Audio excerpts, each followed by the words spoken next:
Coming up today on the DLS Stars podcast, we begin a new week here in the offseason with plenty to talk about, and a very special guest makes his triumphant return. Mike Heika in studio starts right now. Get it ready, boys.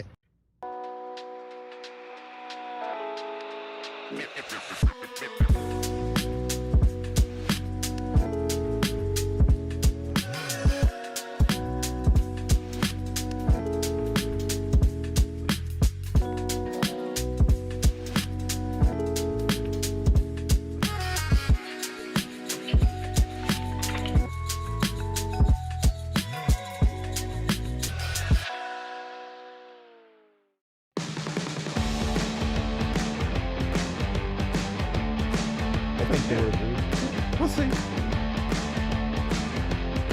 This is the DLS Stars podcast. Our Stanley Cup playoff coverage is brought to you by Bud Light. Bud Light, easy to drink, easy to enjoy, enjoy responsibly. And by Happiest Hour, your home base and the best place to catch the Stanley Cup final. Just steps away from the AAC, the ultimate spot with 50-plus beers and 40-plus TVs for all the big moments every single game day. Happiest Hour, your favorite spot for the Stanley Cup final. And before we welcome in today's special guest, let's talk about the newest ball knower bonus here at DLLS. And it has to do with the final and the finals. And if you know, you know. Well, who's going to win the Stanley Cup? You could double your money. You could win a gift card to the ALLCITY merchandise store if you get your pick correctly. Here's how it works. Start by picking who's going to win Game 3 of the Stanley Cup final tonight or Game 3 of the NBA Finals. There's an important difference there. Then you browse our store, make a purchase of at least $25. If your pick wins, you will win a gift card for the same amount as your original order. The most important thing, though, is you must click our link. It's in the chat or in the show YouTube description to bet and get your gift card. That is the ball knower bonus. And let's welcome inside our studio for the second time, making, I believe, his third appearance on the show. Second here. Once was out of the country. Right. That's right. Very international. You were our first Finnish connection. Mike Heika joining the show, along with, of course, Craig Ludwig and our brand new producer, Elijah Smith, who is not new just for our show. Thanks for being here, Elijah, and keeping us afloat. There he is. First thing out of Heika's mouth when he gets off the elevator is can't figure out how to get here, and he's like, "Well, normally you get paid for these kind of shows. Yeah, I've got to pay for parking to come on your show." So you take that up with Ben. But as you see, Mike, right, we have Bud Light as a sponsor. I like that. We have Wendy's as a sponsor. I like that. I mean, this is getting to be big time around here. That's and we good. get free, what are they called? Frosties. We Yep. get free Frosties. That's here in pretty case you're into nice. them. Yeah. we're going to talk about Frosties in a little bit. Speaking of getting Frosty, is it younger. kind of frosty around the Dallas Stars organization lately? You know, it's What a funny. segue, lads. That's a segue. That is That's a a pro segue. segue. It was an interesting decision. And like what I wrote in my column is Pete had the best regular season record in the last 3 years and took the team to 3 consecutive Western Conference finals. Final? Western Conference final. Right. It's only one final. I know. It's semantics. I know it is, I very get much it. so. But there's a Eastern Conference final. But this point being, I is- always said finals before, too. yeah. I did. Point being, something must have been wrong. And so the fact that Jim said that he interviewed all the players on their exit interviews and then this is a decision he came up with tells you something must have been wrong.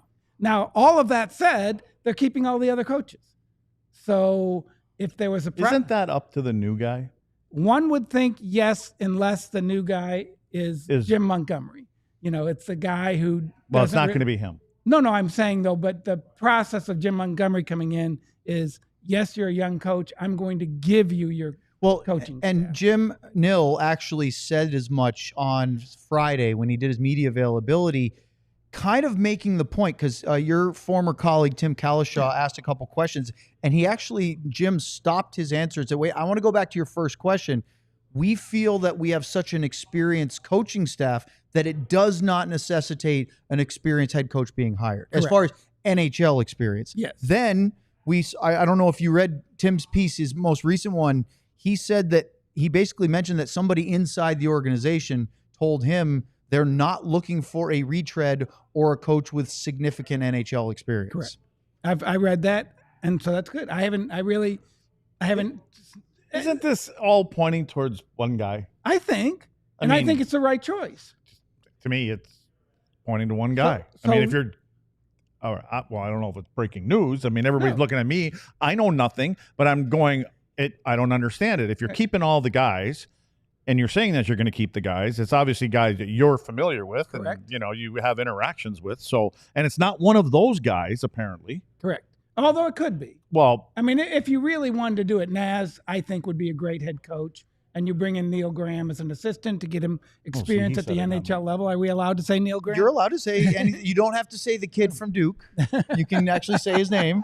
Mavericks joke right there. There you go. But I think, if you look at Neil, obviously we're all looking at Neil Graham's history. 14 years in the organization, 7 years in Idaho, 7 years in Texas. He's coached several of these players. And at important times in their career, I mean, what Thomas Harley did down there, and then that may have been more the defensive assistants than it was Neil Graham, but I think Neil Graham played a huge role in helping Thomas Harley get to where he is right now. And then you look at Ottinger, you look at Robertson, and just go down the list of players who played down there. Bischel even this year. Yeah, Bischel, yeah. I have a hunch that if Neil Graham is promoted, it's not to be head coach right away. It could be. Because you remember they did that with Derek Laxdell when he was doing the associate coaches then? Assistant or one of those kind of things. So it's kind of like not having a captain? No. They will have a head coach. Oh, I thought you said he wouldn't be the head coach. Well, so I'm not he's sure. saying, what if you promoted Elaine? Now, how many outside head coaches would come in and take that job knowing the next guy is waiting right there? Exactly. So then you almost have to promote from within. Correct. It could be Spotter. It could be here's Misha. I mean, well, doesn't that mean if let's just say you're Elaine, right? Yep. And let's say that that's the case. Don't you have a expiration date on you then? Yes. But you'd have to agree to that. But do you say... And then as soon as an assistant becomes a head coach, he's not sticking around the organization. We already know that. But he here's ain't going backwards. No. You make a great point, Luds, because that's what it's always dicey when you take that job, right? It's the guy that takes the promotion mid-season. Yep. Drew Bannister does this with St. Louis. You're almost feeling like your clock is already ticking to be expired. But how do you say no to a chance to be a head coach? Here's an example I'll give you. Rick Bowness. He waited 20 years to become a head coach. It dropped into his lap. He could have easily said no, or let's go do something else. But he took it. He was there for a year and a half. Yep, couple of seasons. Then he became a head coach in Winnipeg. So it can be this next step up to someplace else. If you really want to be a head coach. I think Rick Bowness really wanted to be a head coach and had waited 20 years for that opportunity. So I don't know. It's an interesting, I don't know what you would do. You mentioned Misha Donskov. I think he's also a very well thought of. I mean, you saw he was on the Hockey Canada staff. You mentioned Steve Spott. Jeff Merrick posted something that came across my Twitter feed yesterday, and it's part of his show. I believe it's called The Sheet for Daily Faceoff. And he did about a 7 or 8 minute clip. What are you talking about again? Talk about Jeff Merrick? No, you're talking about Steve Spott? Yes. Are you talking about Spotter? I am. Oh, you just wanted to see if Elijah would pop up the Steve Spott laser eyes graphic or not. Yeah, hey. he's testing the new guy. I'm testing He's like, the I don't new even guy. know where it is. Merrick made an interesting, I don't know. There he is. There we go. I don't know, Hikes, if it had to have been intentional because he said he was making this statement and talking about the Game 5 post game and then the end of season media availability. And he said, as we all know, that ultimately led to the demise of Pete DeBoer. And then he added, and also Steve Spott. Mm-hmm. That's the thought process that they're attached at the hip. We haven't heard anything about it. No, I asked, and he said the assistants are coming back. I remember when you asked, and he may that. change that, or maybe Spotter will change it. But could it be that the new hire changes that? The guy they want comes in and says, "I want so and so and so." Well, do you believe that Pete's going to get another head coaching job? Oh, of course. Do. So then the question becomes: does Spotter want to stay here with the new head coach, or does he want to go with his best buddy that he's been with for the last 12, 15 years? Yeah, and maybe it's down to I'm with Pete, except for I have a contract, so I'm going to honor that. If you say you're no longer needed here, they still get paid then, right? Whereas if you say I'm walking out, correct, then that probably breaks that deal. So, well, and again, I think I don't know anything. I'm just speculating. Yeah, on we're this. all speculating here. But I'm saying from a coaching standpoint, again, do you feel you need that money or do you feel you want to be happy? So then can you be happy here, or would you be happier with wherever Pete goes? And like I said, they have been separated. And, and Spotter will tell you that, it's not like we've coached together every year for our whole lives. No, but it's been a while It's now. been a while. It It was San Jose, Vegas, and here. and Dallas. That's a better part of a decade. Yeah. Yeah. So we'll see. I mean, and again, everything I know, I think they're both going to live in Vegas when they're done. So they'll see plenty of each other as they go. I think they spend Is Vegas their off-season spot? I know believe Pete's got a place up in Ontario. Pete does. They all have the cottage place, they right? all have the cottage place. And Pete has a nice boat. And I know that's cars. literally describing what Lutz is going to be doing in about 3 weeks is up on the water, up I'm in still the going to north. be thinking about this conversation in 3 weeks. Do you have are you on the water Yeah. up in Wisconsin? We're on a chain of 28 lakes. Wow. Yeah. Largest freshwater chain in the world. They say, I don't believe it, but that's what they say. Interesting. I don't know. We have Nice the place chain- to spend we the have summer. the chain of lakes in Traverse City with what's it is? I can't remember the name, but it's one of the biggest, like one of the deepest inland lakes in the U.S. Is it I think like one of the 600 big feet. lakes? No, it's inland. Torch Lake. Torch Wow, Lake. 600 feet? I That's a believe very that's deep an We have a inland Torch Lake. Yeah. It's a casino. Torch Very Lake good. Casino. We have casinos in Michigan too. Yeah. Torch Lake Casino. If only we could Oh, get yeah. one for Dallas Stars. We're hockey. surrounded by casinos. I want to go back to DeBoer for a minute before we talk about who You're the only replaces one him. that wants to go back to the war, apparently. There's two things. One, I want to say this. Pete's an excellent coach. My God. He's got an incredible resume. He wins. It's not about him not being a good coach. It's to me more about his expiration date or the answers that he had were for the Stars solutions when he was hired, or the problems. And then new problems have come up, and maybe it's time for somebody else who has a different set of solutions to be in. The question I have to you guys is, was that decision of does Pete stay or not for his final year for Jim Nill and for Tom Ghilardi, was it on the fence? Was it, obviously the Oettinger stuff kind of, I think, knocked it over, but were they already leaning in that direction? Or do you think if they had lost game 5 and he hadn't said the things about Oettinger and then doubled down in the end of season media, even though there's other stuff building up, which Jim basically said, would that have not pushed him over the edge? It would have depended on the exit interviews, in my opinion. Yep. Because Jim said, and we have to take him at his word, I told these players to be honest with me. And, again, they're players who aren't even going to be here. So let's say a Matt Duchene. I don't think he has any problem being honest with Jim, saying, yeah, I didn't like this or I didn't like that. The other interesting thing, and this is just how life goes, he didn't give Lindy a contract extension. That's right. So Lindy's last year, they're coming off After a really good year. 106-point season. Yep. And he didn't get the contract extension, and he was not the same coach. He was mad. And so then the question becomes, if Pete doesn't get a contract extension, is he mad? Right. And, Does it change how he coaches his 4th year? and what's your window Interesting. here? How long do you have to win a Stanley Cup? And if you're going to mess this next year up, how much of a punch in the gut is that to whatever your window you see might that be? as a potential setback. Yes. Yeah. I think there were other elements in there. It would have depended on what the players told Jim. And then 2, did he want to give him a 2 or 3 year contract extension? Did the owner say, yeah, I'm fine with that. Go ahead and spend my money. Yeah. Because, that's what it would have been doing. It would have been, we're going to bring this back. We're going to give him a 2-year contract extension. And then if we're mad at the end of the year, we're going to have to pay 2 years off and not just 1. Or just assume that he's going to get another job. How many coaches that are established coaches never or coached that last year without a contract? Very Not few. many. Well, Hitch was fine with it. He was the rare one. But I do remember when Lindy did it, because Lindy was not that guy. Lindy believed that you needed to make him a priority. It seems like the statement from ownership to management is basically saying, we're not sure if we want you or not.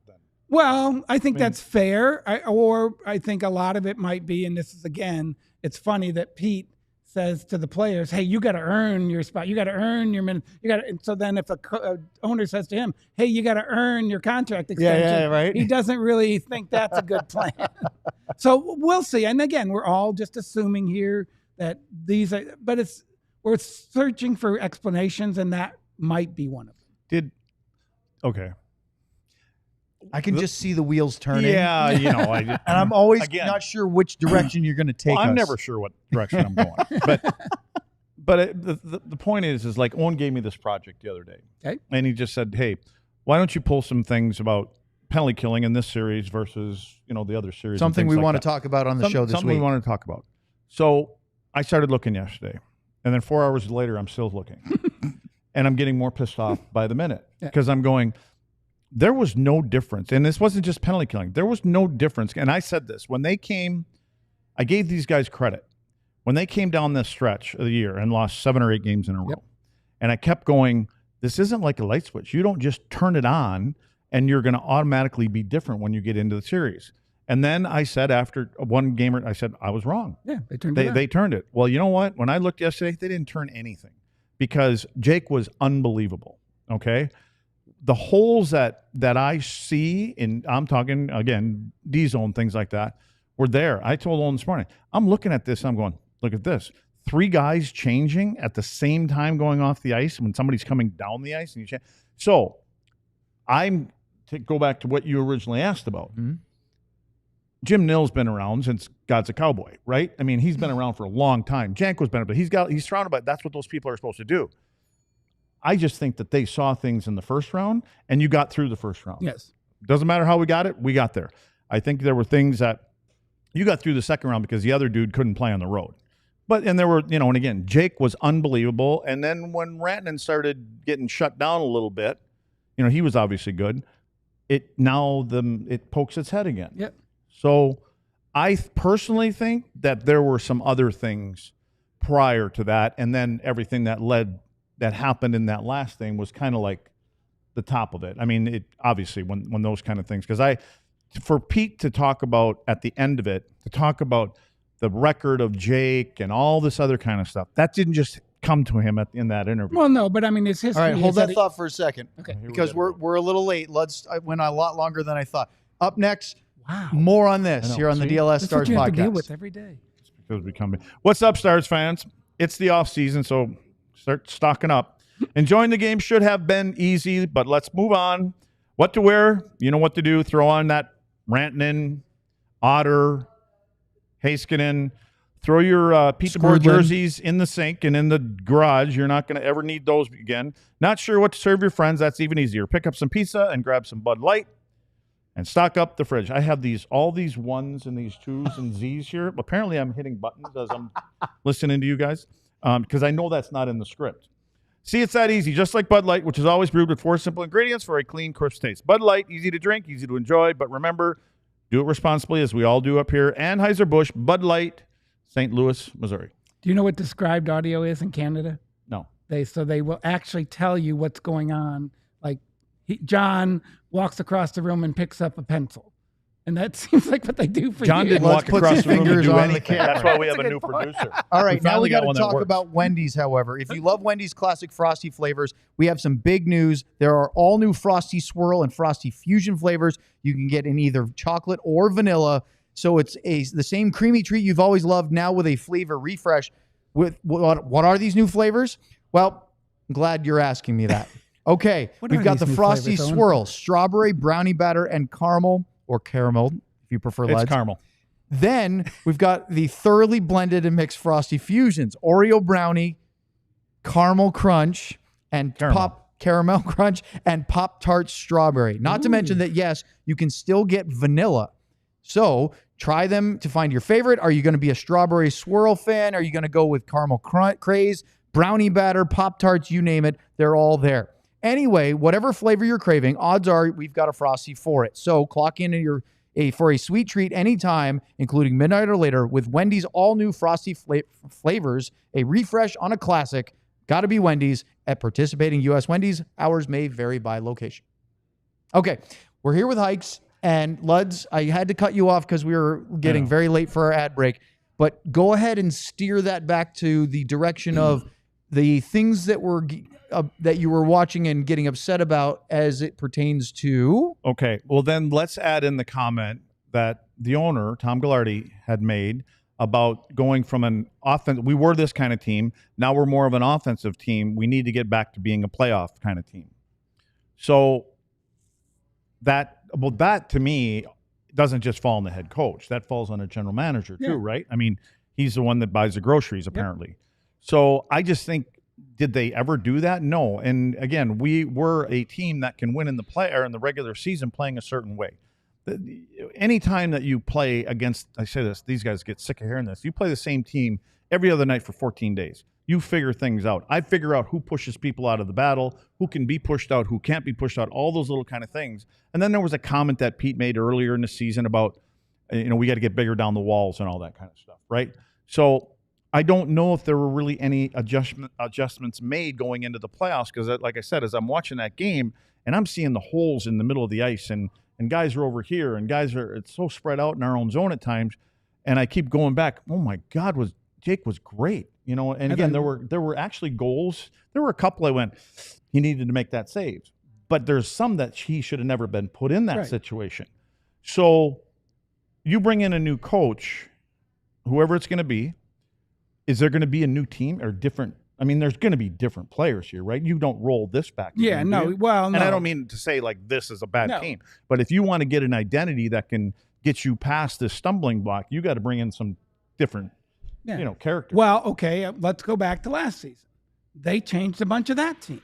So you've got Cody Ceci, you've got Labushkin, you've got Bischel. You almost changed the entire blue line, and then Miro was out for half the year, so that changed it with Thomas changing who he was. So you got that. Then you took little elfin winger and you bring in the Moose. So does that change things?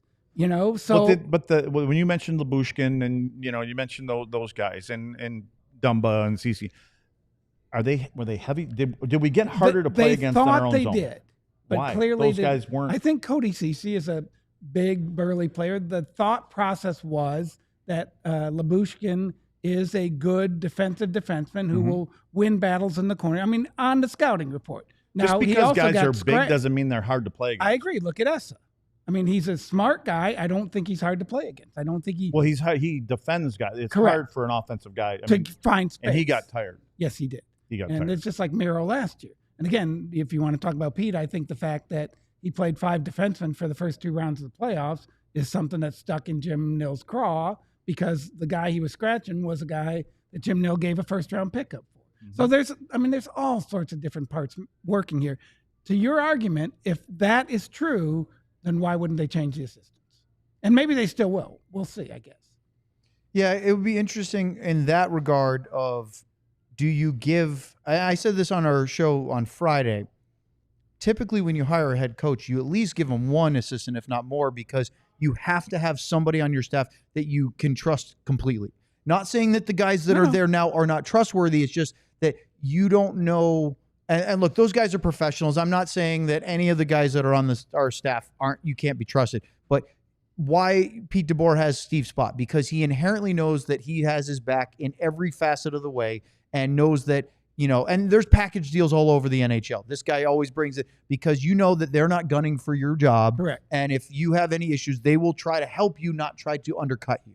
After and so the that's first a year under thing. Monty, what did they do? Right. He got John Stevens. John Stevens, the guy he wanted. Friends. They brought Rick Bowness in to work with Rick Monty. Bowness was ahead. So Rick Bowness was the Jim Nill hire to overlook Monty because he'd done it with John and give him Cooper help. And give him help. And he'd help coach a young coach. Yeah. And now Monty's like, well, yeah, but what about my guy? Well, I want my guy to be here. Was that when Stevens was the second year? Was Stu Barnes still there? He may have been. And when did he leave? And then they brought Stevens in. Is that how that went? I think the whole process. Was they were going to bring Stevens in no matter what. They're going to find a way. All these coaches have how many years left?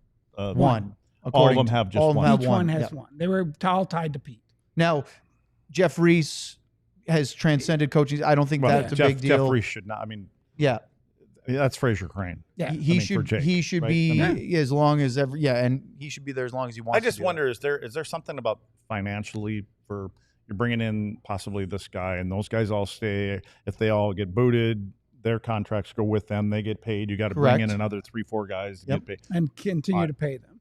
The interesting thing about coaches is if they get a new job, then you don't have to continue to pay them. That's right. Right. So then the thought process is it's rolling. Without going with Pete, are they going to get another job? So I agree with all that, but then so if I'm a guy who has that kind of money and I'm paying $90 million for my payroll, you're saying I can't pay an extra $4 million, $3 million for my coaching Well, Pete's staff. 4 alone. No, I know, but Yeah, another 5-6 Well, million. and just and I'm just saying, if Heika, you're you looking make a at great big point. picture, because there's no salary cap on And coaching coaches. salaries. Yeah. There's no salary cap on so do the what right you spend thing. for Do your whatever practice your GM wants facility, you to do, right? where you stay. I mean, there's a CBA mandate on hotels, but you can. There's a difference, right? They weren't the players complaining in Arizona about what hotels they were at versus some of the other. And Ryan Smith, the Utah owner, was like, "That's not a problem." Yeah. Right. I know that Bill Foley in Vegas has weaponized the non-cap expenditures, saying we're going to do everything we can to set ourselves up to win. Correct. Why wouldn't an owner do that? I would think. And have you heard about Florida?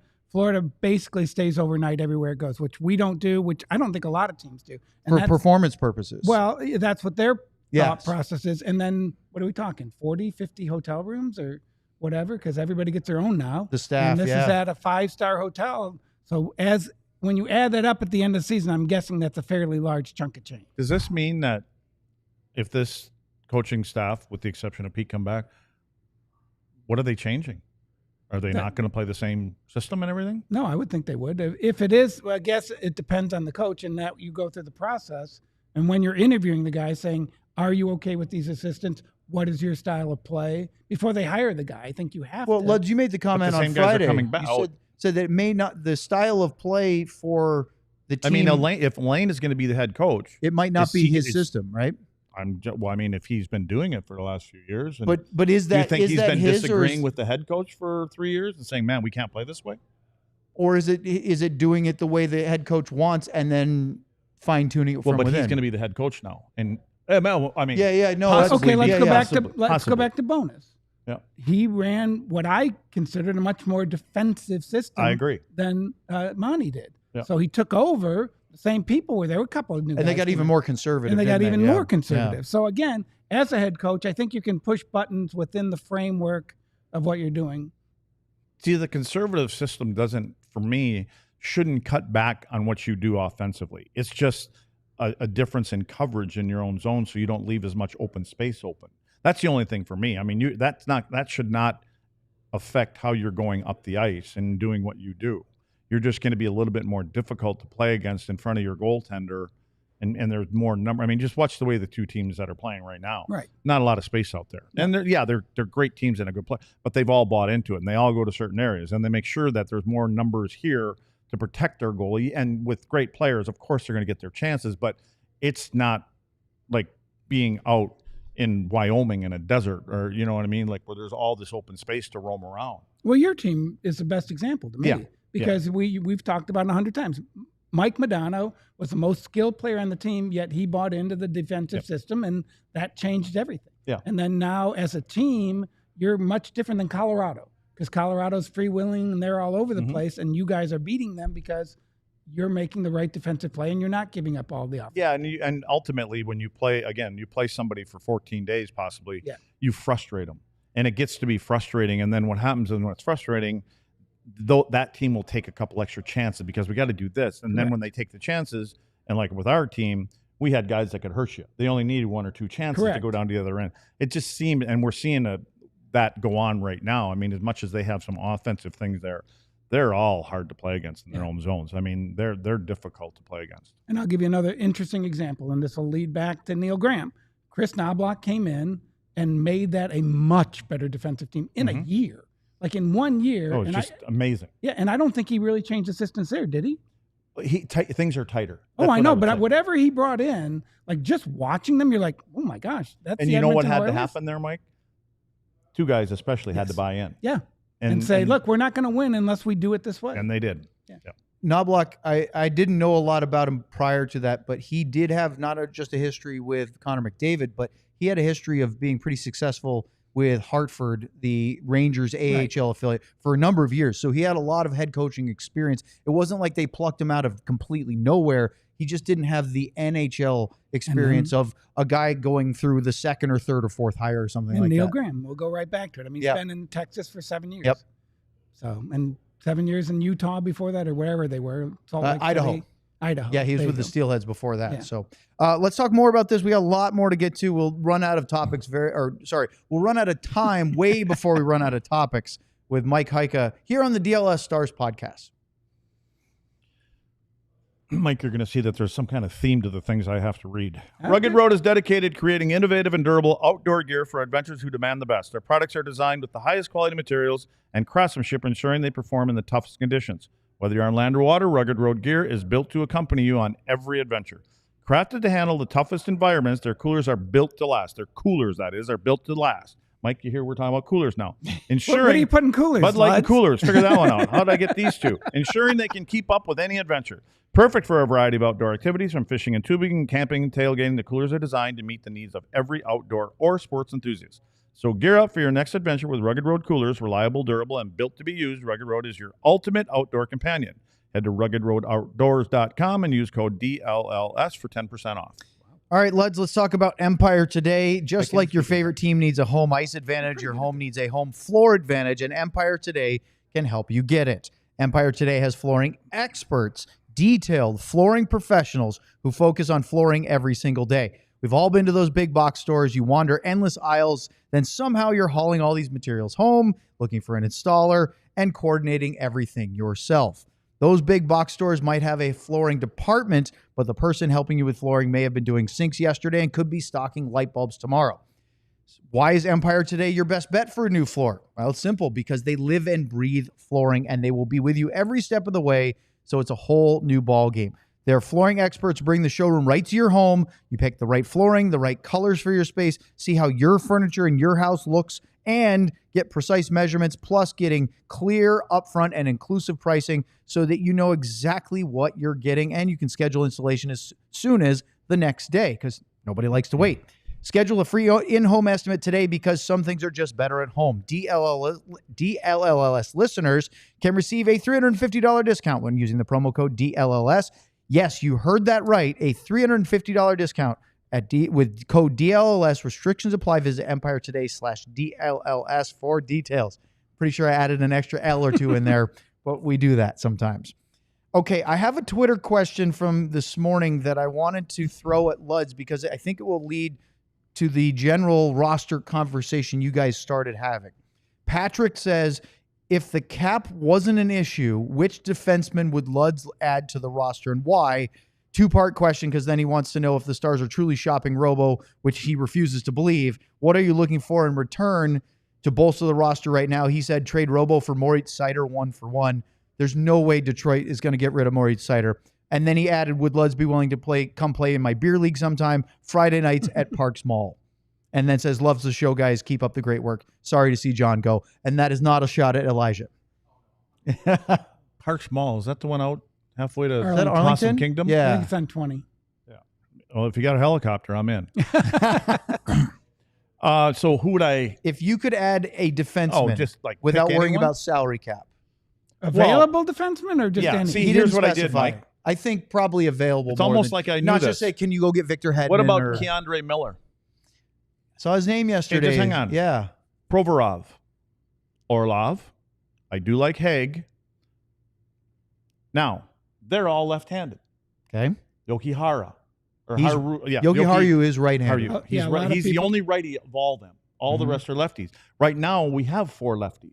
And I mean, again, I'm looking at Bishop, Essa, Harley, Miro, right? So are we looking for 2, or are one of the new 3 going to still be here? What's your thought? I think, in my opinion, I don't know why I like the guy so much, but I think Nils Lundqvist needs to be in that mix. He's right-handed. I think he's bulked up.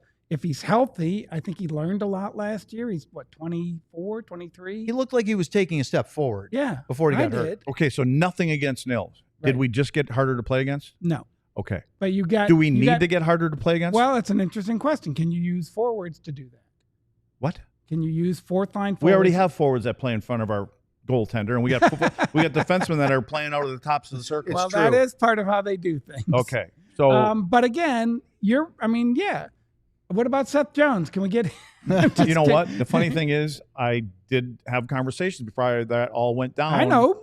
And it wasn't doable. I mean, that's the fact. I mean, I hear it wasn't doable. So, yeah, right, exactly. And you see how, if you were able to, and again, I had Seth as a kid, right? I didn't have him as a kid. That's not what I meant You were by around him. that. Amy, You said it. I'm talking about anything there, Amy. What you guys know what I mean. So, I always put myself off track. He does. But Elijah's going to Seth- clip that for later. Seth, yeah. So John would already have that out there in the universe. Have a drop ready. So when Seth was playing in Chicago, he was not that big, strong, physical guy. You have to be surrounded by those kind of guys because they drag you into the fight. So that's my thing about what's going to be the makeup if we want to be a realistic, hard to play against kind of team. Will some of the guys, we know Bishop will be, Yes. right? Bishop, that's who he has to be. I don't know. And when you talk about Essa's not a guy that puts the fear of God in you. He defends well, and neither does Miro, neither does Harley. So Nils is not going to do that. I'm just wondering, can we find a guy or two out there that are right-handed that can come in and help you in that neighborhood? And I do think that it doesn't have to be individually strong. You got to be team strong. And so there needs to be 5 guys in there that you have to get through instead of being out here and out here, which I go back to that whole dilemma. Do you think that defending in front of the net is more important than denying entries into the zone like the Stars do with their system? Yeah, the problem is, they suppress entries right off the bat, but as soon as there's any kind of puck time, you're gone. You're done. So I'm more, look at McDavid. I mean, even what Florida's doing to McDavid, again, not a bad play the other night, so he can do those kind of things. But for the most part, you know, that was a heck of a play, wasn't it? Look at the let's talk about the players that are effective on both sides. Bennett, Marchand, Perry. Now then you can add in 3 or 4 guys for Edmonton, right? That are kind of those kind of guys. So they're creating battles there. And again, I know that they're having a problem with Bennett in front of Edmonton's net a little bit. Well, that's because they meet Bennett at the net. If Ekblad or whoever it is, not Ekblad, he wouldn't do it because he's on the same team. But if it was Nurse or Kulak or somebody like that, if they will meet him 5 feet away from the net and slow his progress down. You were going for Ekholm. Ekholm. Yeah, that's the one. Ekholm. So he won't get to the front of the net by the time the puck gets there. So there's things that you can do, like and again, Elaine was a defenseman. Yep. Maybe Elaine can teach that part of the game, because if you can slow their progress down before they get there, meet them. If you could put 5 to 6 feet out in front of the crease, Perimeter. okay, put that out there, and that's where you start to meet them. Now, by the time the puck gets there, you've pushed him away from being where Bennett likes to be, where Perry likes to be. All those kind of. We don't do that. We go to the front of the net and we go, "Come on in here," and then we'll figure it out from there. No, I'm sorry, it doesn't work. Well, it's interesting, and this is just, it's just sticks in your head. They have spent 20, 30 seconds in their own zone hundreds of times this year, where they get stuck in there and they can't get the puck up. And I always wondered, why is that? There's no numbers. It's one-on-one all over the place. Okay. If you have And numbers, you're right, because defensemen rotate out to the point to did follow we not whoever see they're Sam following. Steele and Brendan Smith collide this Yes. year because they're staring at their guys? That was Brendan Smith, by the way, is a defenseman. Right. Yeah, I know he can play forward, but that particular game, he Yeah. was a defenseman. That collision happened on the outside of the tops of the circle, because they were both looking back at their own chasing. guys, their coverage, and they ran into each other. So, and you look at a couple of the goals, and people are wondering, why do you go over by Connor McDavid way over there in corner? Why did you go over to Draisaitl way over there? It's one thing to go over there, and then you don't do anything, and then they just beat you back to the front of the net, and there's this big hole in front of the net because our 2 forwards that are killing penalties are at the tops of the circles. You watch these other teams that are killing penalties, they're in shot lanes everywhere, and they make it difficult to get to the front of the net as much as they can. But until that last round, they had a 90% penalty kill. Is that because of Jake? That I was just going to say, I just got done telling you who was the penalty killer. And the first round, I think, seems to me it was number 29 or whatever the hell that McKinnon's number is, that was doing all the scoring on the power play. Yeah. And a couple of them should have been saved. But when you look at the power play setup for the Avs, it was like this. It's not in here. It was all perimeter kind of Winnipeg, stuff. the same thing? Winnipeg was a little different. I mean, Winnipeg, as far as their power play you're talking about? Yeah. Yeah, well, no, they had a couple more guys in front of the net, and they were coming off the goal line. They saw something. They saw the coverage. And you know when that actually paid off? Was it Ehlers that came off the goal line and scored that one goal? It was Ehlers, Because Kyle Connor kept doing it, and Jake had him. That was on a they had- 5-on-3, I think. Yeah, but that was getting shut down. And so Yes. they made Adjustment? the adjustment word. They made an adjustment to the coverage. And so then it ultimately paid off. So did I just talk through that whole segment? No, you were But no, doing it's fine. good. I tell you. No. Elijah's just messing with things. Are the 'cause numbers I bought you a lot of time, Elijah. We have a didn't I? super chat to play, so I was waiting for him to hit the bing bong, but I told him we need to make the screen big enough so I could read said bing bong. Go ahead, Elijah. Pop up that super chat because this has to do with our conversation. Bing bong. The speaker's got to be a little louder. This is Burned Oils with a Lundqvist and Year After the Cup. Just like Sharks of 2010 through 2019, Pretty Boy team looks so good, always complimented, finished so high, 3 Western Conference Finals. It's so funny, but no compete and no contest in the playoffs. Elijah must have worked at one of them optometrist places where they were testing your eyesight there. And as you were stuttering, Is it you number finally 1 or figured, number 2? I don't think one can see all that. Good job. It was pretty small. Do you think that the comparison to the San Jose Sharks teams that were good but didn't get over the hump is fair compared to what you look at with this Stars team? They're not alone. I mean, Yeah. Vancouver, Ottawa, they had teams that were right there. And again, what's the missing ingredient? Now you can go back and say this team had this or this team had that. I get it. And I get the fact that there are fans who hate the fact that this is a soft team, but they are. I mean, it's funny when we ask Pete and Pete says, well, we're not that team. And then we ask Jim, same thing. He goes, well, we're not that team. We need to score a power play goal to make this team back down. And that's who we are, and that's who we're built as. So you got to make your choices on what you are. It's really hard. Carolina, they're not what you would call a good grinding team. Nope. And they've gotten close, but they haven't gotten over the top. Edmonton wasn't that team. Are they now? What did they add to become that team? Because somebody there said, this isn't good enough. We got to change. Yeah. We have to change our identities somehow. And their 2 or 3 guys said, Yeah. you know what? I'm tired of this. I'm going to drag this team over the finish line, and we'll see if they do it.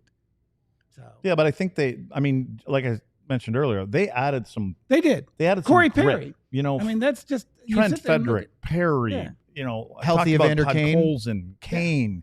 Like all they're hard to play against now, and you're going into a fight, and they're going to push you out of that fight. And both teams are kind of built like Yeah. that. They're both.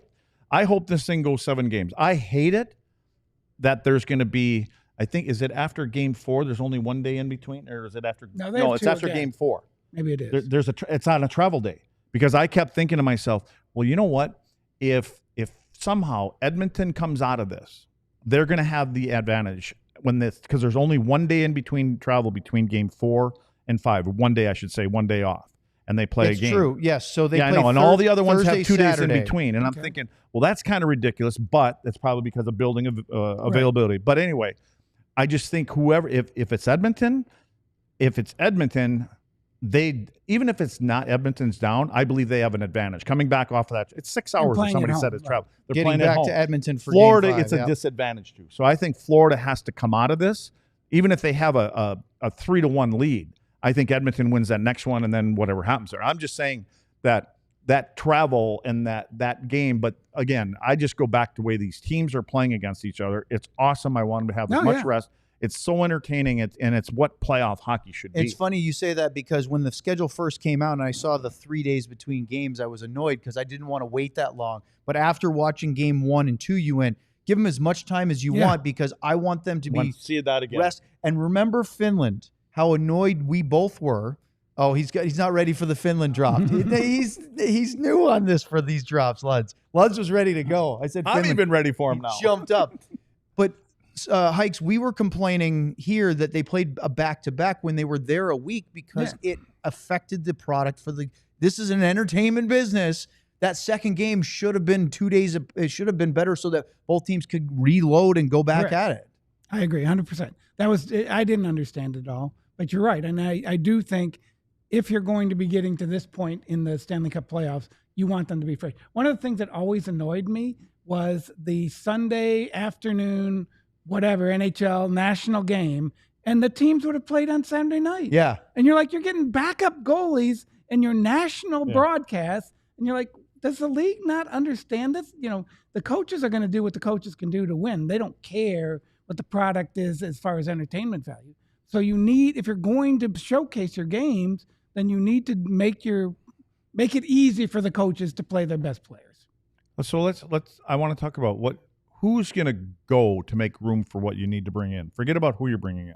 Who can be moved? Well, contracts will say a lot of that. So, one, can you afford Matt Duchene? Because that's kind of up to Matt Duchene, isn't it? It is a little bit, but he also wants tenure.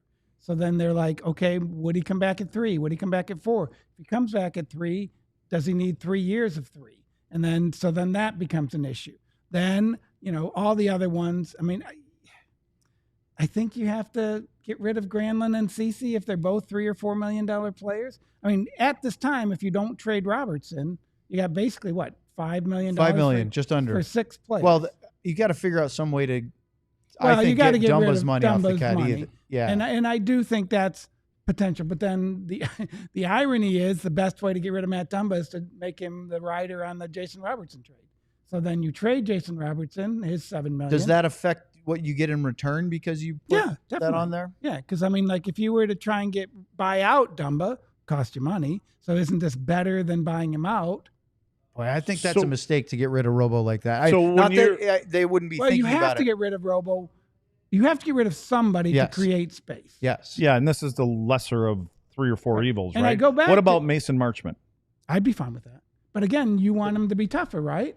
So You know what? I don't necessarily think that like, I don't know if he actually makes you tougher. Yeah.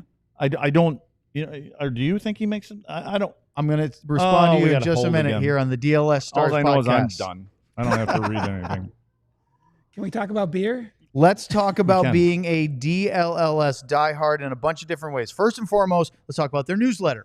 It is free. All you have to do is go to the alldls.com website, go to the bottom, scroll down, type in your email, hit submit, and you will get the DLLS newsletter daily to your email address for free. You don't have to sign up for anything else. Piece of cake. But you can scan the QR code right below Heika there. If you see that, that'll take you to our website and to our diehard page. And there are so many things that benefit you for signing up to be a DLLS diehard. Let's start with the Vegas trip. That's right. Our Luds calls him a traitor. Our former producer, now on the Cowboys show, is headed to Vegas with the Cowboys podcast November 15th through the 18th for a Monday night football encounter between the Cowboys and the Las Vegas Raiders at Allegiant Stadium. There is a hotel accommodations with Mandalay Bay Resort and Casino, travel, meetups, all sorts of fun. You don't have to be just from DFW to do it. All of that is going to be a great trip. We are immediately started berating our boss to try to get a Stars trip to Vegas or anywhere, frankly. I mean, I think Luds would be okay going to Edmonton in the middle of the wintertime, or maybe not. I don't know. Then check out our DLS website for the mock draft that Charlie O'Connor from our Philadelphia site, PHLY, he put up last week. Goes through a mock draft of the entire first round. So if you want to see what Charlie has cooking for that, go to our website for that. And let's talk about T-shirts. I happen to be wearing the just received Wyatt Johnston 16-bit. You get a free T-shirt with your first year of your annual subscription for signing up to be a diehard. There's the Wyatt shirt. There's the Mikko finisher. You also have others like the Moose and the Captain. Yes, we know Jamie doesn't wear a visor, but it'd be weird to have Captain written across his face. You also have the Finnish Mafia shirt, and which was my absolute favorite, and I still like it. But that Otter shirt, that new one, is also really good looking. So sign up today. Get a free shirt of your choosing when you sign up for your first year at alldlls.com. All right, guys, let's talk about roster. I agree with you, Luds, when you asked me about Mason Marchment. There is some toughness to his game, but it's not, especially in this playoff run, I felt like it was a bit of a struggle for him because he got caught up in the reputation that he has with the referees, and that seemed to be a distraction. I think if Mason Marchment was playing in Florida right now, he would be exactly what they are. They would drag him into playing. You think he would absorb their style? I think what Marchment is now is a product of the way that this team plays, East-West. And I think he does a lot of this. And I think he can pass the puck and he can make these nice plays. But I don't want him to lose that, but I would want him to add some of that. He needs to be more of that guy to play against because, again, that's the way I feel about Marchment. I want to switch to, and this isn't really switching, because the guy that I think that, let's talk about Jamie Benn. Good question. What's your thoughts on Jamie Benn? I don't know. Just forget about coming back or not coming back. Can Jamie Benn come back the way he should? Or do you think that? Well, and I don't want to say should, but you know what we're talking about. I'll throw out a name from the past, and he wasn't the captain, but Kirk Muller. Okay. Like, here's a guy who went and became a fourth-line player, a really good fourth-line player who was a 6-time All-Star game participant. Like, he was top of the world, and he really changed his game to fit in with what Dallas needed. Now, should Jamie do that? Or, it's really hard because I don't like the other. It's funny. So we talk about Mason and his reputation. Like, I don't think Jamie was going to answer Darnell Nurse or anybody like that because of what he did with Stone. He couldn't, because if he would, he'd get suspended. And then, then you're like, okay. He's gun shy. Yeah. Can Jamie do what Jamie did before? Can he sit on a player and laugh at him? And I don't know that he can anymore. So that is a hard thing. And that happens to everybody. I mean, Mike lost a step and then he wasn't Mike anymore. Right. And so then how do you fit in if you're that guy? So I don't know. And again, a lot of it comes down. I will say this, that the whole Mike thing with Joe Nieuwendyk, they never should have moved him. Like, now Right. The problem with that is, so Nowitzki did it with the Mavericks and they were terrible for 2 years. So now are you willing to carry a very important guy who can't do what he used to do, and that affects your ability to win games? Like, if you're terrible, that's one thing. If you're not and you really want to win, I don't know what you do. See, I don't know how with the roster that's here.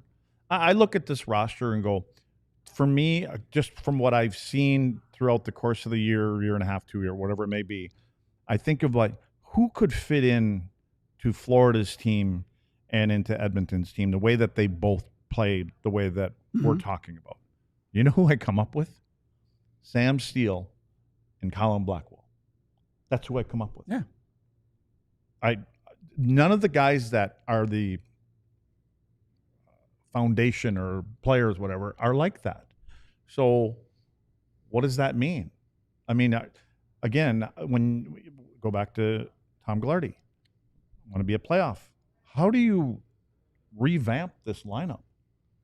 You'd have to make some. How do you do it? Relative, if you want to. Well, that's the interesting. Can you part add too. one in the back and one in the front? Is that enough?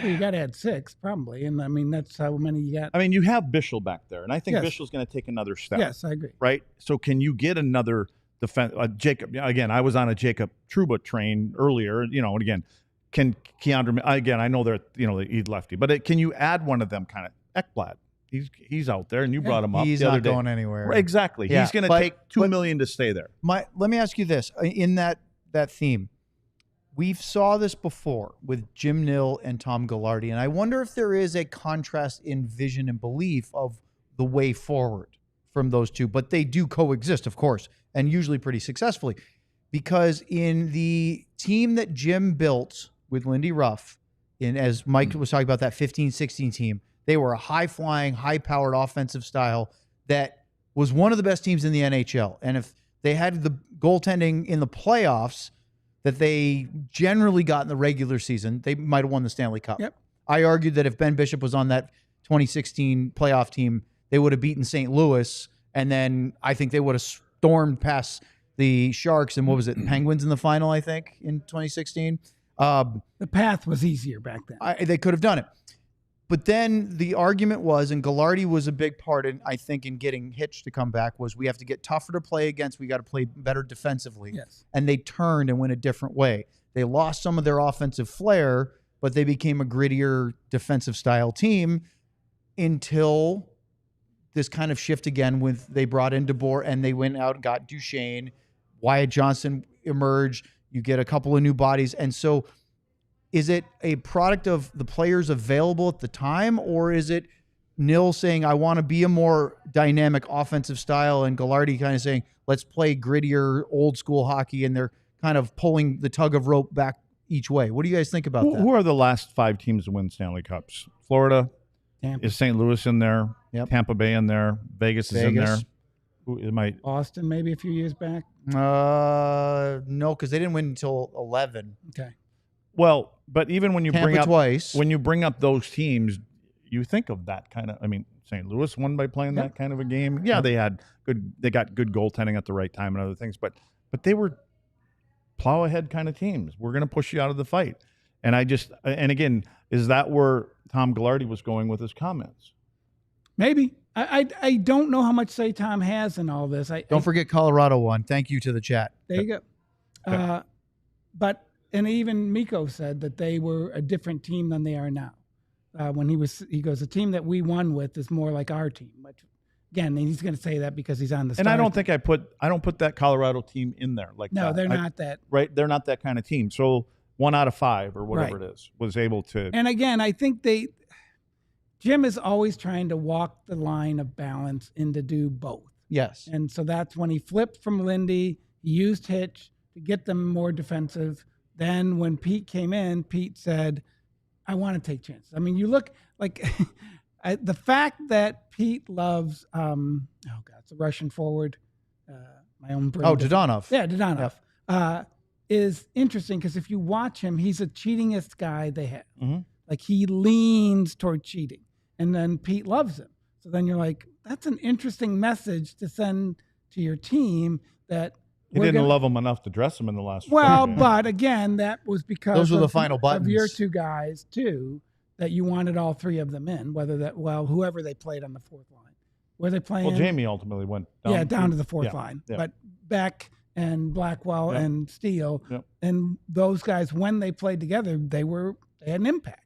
Yep. So it's really hard to find that mix. And then the other thing is that, okay, if they win game 3 or game whatever, when they're one shot, 1 goal off, then does that change? Oh, look, we got to the Stanley Cup final, so we're doing everything right. And we're bringing Pete back and everything's great. And so I think, in my opinion, Jim resists the urge to say none of this works, that we need to change everything. I think he thinks of tweaking.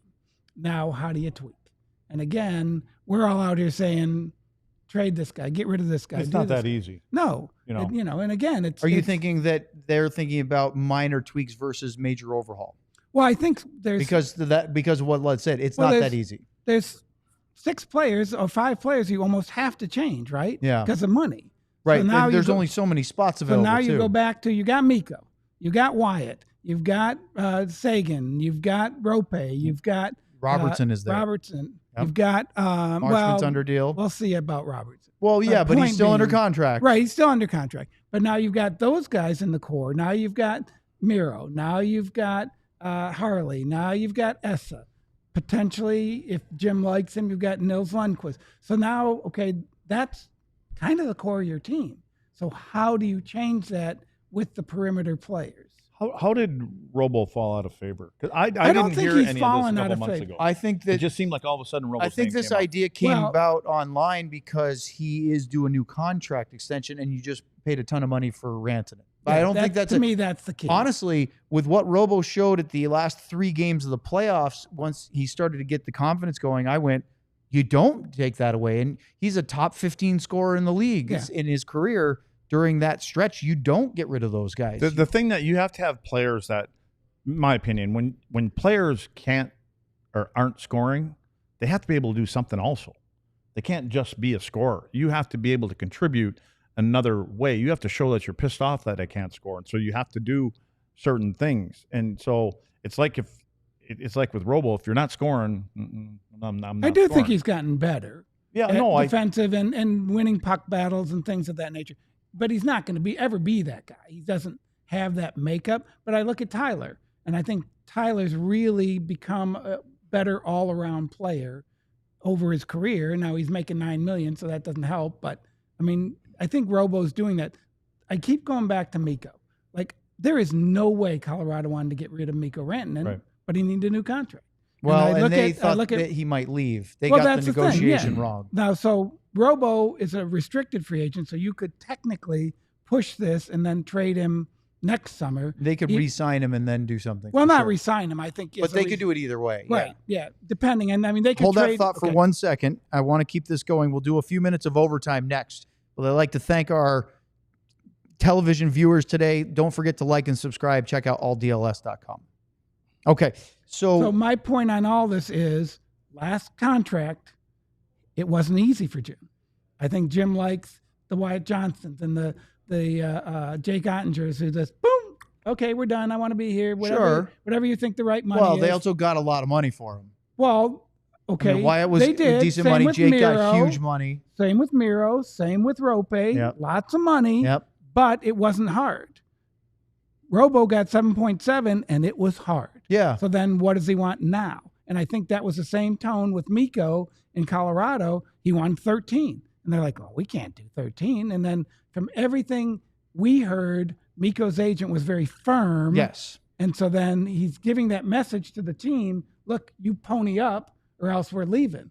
And I don't want to put words into Robertson's mouth, but the last one was hard. I don't think Jim thinks this next one's going to be easy. So the difference is that they were facing UFA versus RFA. Correct. And I think that gives him a little bit less concern of we might But do lose you this guy think for that nothing. Robertson and his camp is any different? Do you think they look at RFA versus UFA because he held out last time? I don't know the answer to that because I don't know what that I don't other either. than hearing that it's hard. I don't know exactly how that is because I not think- all of them are going to be easy. I think it's hard. Speaking of Robo, it's hard to give up on a 40-goal score. Yes. 35, No, 40 I goal agree score. 100%. But I think that if you keep on trying to play him with Mikko and Hintz, for instance, Right. I think if you played him with a Evander Kane or a Josh Anderson or Wilson, I think you play him with guys that can create space for him. And they go in and all of a sudden pucks come to a guy and all of a sudden, well, there's two guys pinned up against the boards and one guy's laying over here. You can take advantage. Instead of trying to put Robo, that's just my thing. I just think Could you that put him with Wyatt and then a bigger, stronger winger on the right side? Yeah. I think if you do that, then maybe Robo can take advantage of things more. Well, let me back it up to the center depth for a minute. Are you, and now he's not signed, but are you content with your center depth being Hintz, Duchesne, Johnston, Steele? I will just say, if Matt Duchesne decides that he's not getting enough money here that he wants, I'm okay. And I think now gives you an opportunity to Why? go. Well, because he is another one of them guys that plays East-West. We have all these players that play East-West, and I'm trying to find some North-South play to the game to be harder to play against. And I think Matt Duchesne had a great year. I think he's been great since he's gotten here. Agreed. But that line, Marchment, Duchesne, Sagan, is the identity of why we're not going to the finals. And they were it's one all of the this. better lines in We the play like regular this. season, but in the playoffs it didn't. There's got no two- space. Yeah, There's we've no got space 2 to make years those of Matt plays. Duchesne being like, so 1.0 points per game during the regular season, 2.25 or something like. I mean, it's a huge fall. Okay, so if you just decide, and I like Duchesne a ton. I do too. I do too. Great Let's guy. just say you say, okay, we don't have the money. We're going to do it elsewhere. We're going to use this. Hintz, Johnston, Steele, Beck. Is that you're okay with that? Well, who's played well in the AHL? And it just I got to don't the know Western who's had Conference well, Final. You're They talking had- about Justin Mrskovian. Yeah. But see, now Or what we're doing Matej is we're Blumel. plugging in a younger player again. Right. If you're that close of knocking on the door, go find that guy. Are you wanting don't to know go who he get is. Brad well, Marchand? to do You're that, not getting him unless you want to pay $8 million a well, year. you go find the other. You Brad ain't getting Marchand. him. The other guy who's getting close to needing a new contract and wants to be Matt Duchesne, wants to play on a team that has a chance to win the championship. And whether that's just to win the championship or to get to his next contract, take advantage of that if you can find that guy. Mhm. That's why it's funny. I always Yeah, talk it's to not that Jenks. easy. I think pro scouts are the thing that gets Yep, I overlooked agree. more than anybody. Because we always talk about the amateur scouts, and you're drafting 5 guys and they're not ready for 5 years. Give me great pro scouts. Yeah. Go find a guy who can make an We're impact. we're gonna cover the first round here, Mike. If you'd like to stop by, for We would 3.5 love to hours. have you help us. We're I doing the believe entire first Vern round. Fiddler will be tuned into the first round. That'll Like be Vern a Dallas Fiddler. thing. Put Vern Fiddler in the middle and put Robo on the wing. Hey, I'll give you one. In- All in right, this- are you ready for this? Curtis McKenzie. He's 33, 34. Would he be one guy who could play on your fourth line, who could jump up on the power play? Like when you watch him in the AHL, and it's not that much lower than the NHL, and he is a really good AHL player at his age. I don't know. Is that somebody you could bring in for $1 million? I don't think bucks? it fits. It doesn't fit Pete's identity. No, it didn't. No. He's not not being here anymore. anymore. Correct. Oh well, maybe. I don't know. It's always a possibility. The big thing, I wonder with Curtis now is because he's in his 30s, would it be the speed of the game Yeah. at the NHL level? Because Again- he's a really effective AHL How about Alex player. Tuck? You've been talking about him for a year I now. know, but again, he's not really driving. He's not the Tom Wilson kind of guy No. I'm talking about. It's really but he's hard. a little There's bit more. very rare Tom Wilson's out there. Yeah, I know. I kind of go for the high. Well, like, okay, so Steve Ott, was he that? He wasn't good as Tom Wilson. No, he wasn't. Was I mean, Roussel? He wasn't good as Yeah, that. Like, no, it's yeah, really no. hard to get Tom Wilson. yeah. No, Wilson's a way better player than he gets credit for Well, and again, you can can play with a great player and you can add. and be physical. that- yeah, and I'm not saying it's got to be a centerman. I'm saying it can be the winger on the other side. Yeah. I mean, who's ever out there that, because what you ultimately are when you're that kind of player playing against enough of those guys back in the day, you're always wondering where they are. Correct. And your focus is not necessarily on the guy it probably should be sometimes. Yep. Because my focus has changed a little bit because, okay, I chopped that guy, so I know that this guy's coming for me at one time or another. So now all of a sudden, that's what I mean by creating a little No, I space get for it. that kind of guy. It's You know, so- it's a great position to have. And even back in the day when Ott was here, they'd play him on the top line. I thought he was great. Rousseau would play on the top line. I think, again, it's hard to find that guy. I wouldn't. I'd take the captain of Winnipeg. Okay. Really? Let's go do that. Take Lowry? Mm-hmm. Interesting. I would take him. Let me ask you this before we're already out of time, but Yeah. we're enjoying our overtime here. Mike's not. He's not I'm getting. fine. He's not No, enjoy- I'm, oh, he- I'm he's- good. I got 4 hours on my car down in the parking And lot. it's only like $3.15. Yeah, it's fine. $3.45 or Yeah. something. When in the if it was the regular season It or might the not playoffs, be there though when you get back. Man, I'm that just could letting you happen. know. We hope it Yeah. is. When did you lose faith this year that the Stars could win the Stanley Cup? Was it hitting Edmonton and running into that Oilers wall, or was it before that? No, it was not before that. Daryl and I both talked on the podcast that we both thought they were going to win. I thought 7 games. He was like 6 or 5. And I'm like, yeah, I don't think about that. The thought process was that Miro was rested. Yep. And he wasn't rested last year, and it was quite obvious. And Harley became a much better defenseman because Miro had been out. And so then I thought, okay, now you've got 2. You're going to have one of those guys on the ice at all time. And now you can move the puck. Now you can control the puck. And then you've got Mikko who can do this. The other thing is funny is that, and I was stupid about this, but I kept thinking they had 5 or 6 guys who could score goals, that any of them was going to break out. Robertson, Wyatt, Dodonov, even Granlund. They were like, you just thought, okay, if 2 of these guys score in a game and you get 2 goals instead of 1, then they can win. And I liked Jake. I thought Jake was fine. And then I thought Jake was better than Skinner. And so I thought, well, they could win this in 7 games. And then I probably thought they were going to lose to Florida. And I don't mean this is being mean to Pete, but I just thought the coaching matchup would have favored Maurice. And, it just Boy, they the way looked 2 that- different teams in Finland, didn't they? yes. Yeah. And again, A long time ago now, And but the way that Maurice has handled himself has been spectacular. He's awesome. He really is. And so then I thought if they get to play Florida, they would lose in the Stanley Cup final. But I thought they would beat Edmonton. I really did. I actually probably thought for a moment that I know I picked them, but that was probably because I got coerced into it. But I didn't realize that Edmonton was as hard to play against until I saw them. Right. And when I watched them play in front of their own net, I'm like, oh, they got 5 guys right there. You know what I mean? And there's nobody penetrating that, which again, I take it for who you're playing against, but regardless is because I didn't pay attention to a lot against the LA thing and, Right. all that kind of stuff, Vegas, all that. I had watched some games, but I didn't really get and locked they in. were I'm pretty like, quick too. And But I each mean, of like- those teams seemed flawed. but I'm like, this team it's a different team. The way that they're playing is different. Yeah. And like I said, I know Jake was good in the first couple rounds, and I know Rantanen was good when he needed to be good.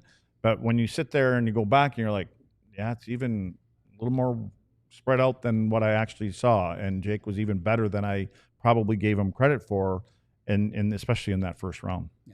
is there anything before we let Mike go that you wanted to bring up that we haven't already? Because you've got copious notes over there. Oh, these were kind of for myself. Yeah. I've got defensemen on here. I've got Which some is coaches. good. I got like 7 coaches on here Yeah. that apparently there's only one that's coming here, so it doesn't really matter. I would be open to it, and I think Jim might be open to it if you have a better. I think it's already done. I think it You should think so? be. I think I do. Really? Yeah, Well, I think they like I said, I don't think this all just happened. I think there were things leading up, whether it's first round, second round, whatever. And I think the nail in the coffin I agree with that part. had to be part of the comments made and the exit thing and everything there. But I do think that they're probably looking that if this should happen, this is who it's going to be. And you guys seem to think that's the right guy. And now you're telling me all the coaches are staying. So I kind of agree with that because Interesting. Maybe. Yeah. I wonder. I don't know how you bring him back when he's not the head I still coach. think that they are going to, and this is again just my thinking. I don't know any insight on this. I think they're going to take a really big swing for David Carl, as they should, because I think he is. I mean, Jim even said, he referenced Jim Montgomery's hire. I believe to this day that he thinks that was the right guy. He was the guy, Jim Montgomery. Yep. And he's proven to be a successful coach, whether it was with Boston or now with St. Louis, that if it weren't for the requirement that he had to let him go back when the off-ice issues happened with Dallas, he'd probably still be the Stars head coach. I think you're right about that. Now I keep going to our thing of what Knobloch did, what Carberry did. Like we have examples of these young, quote unquote, young coaches coming in and really having immediate success if they have a good team. So then the fact that Neil Graham knows so many of these players, knows the coaches, has been, did you ever go up to Traverse City and run that camp? No. He has been the head coach of that. And like guys like Bischel, that was huge for them. And then guys like, anyway, a lot of the young players. The first thing to go, Mike. I know. It's really hard, Craig. Are you having problems with it or not? No, I'm good. I just ramble on and I don't even know what I'm saying, but it's somehow. No, you're good. You recall They stuff. believe Like me. I lose names. I lose. May I throw a name out there that you guys haven't brought up yet that somebody mentioned to me over the weekend, and then I heard it from another person today? Manny Malhotra. Yeah. No, they've been talking about He's him. the head coach of Abbotsford. They kind of figured he was going to end up in Vancouver. You think? But No, he didn't. he's not. Right, He's because not, obviously. I heard he was the runner-up Yep. to Yep. Adam Foote in Vancouver. His team just beat Neil Graham's Texas Stars. Yep. They're playing now in the Calder But how Cup can this final all against happen if Charlotte. they're retaining all the assistant coaches? How can it happen? It doesn't make any sense. I don't know if that's... Jim came here with them retaining all the coaches or whatever, with a coaching staff already in place. Jim Montgomery. Yeah. So again, when you're a young coach and you got a chance to coach in the NHL, you kind of just take what you can take, in my opinion. Right? Are you going to say no to a job power. offer because you can't name your assistants? Correct.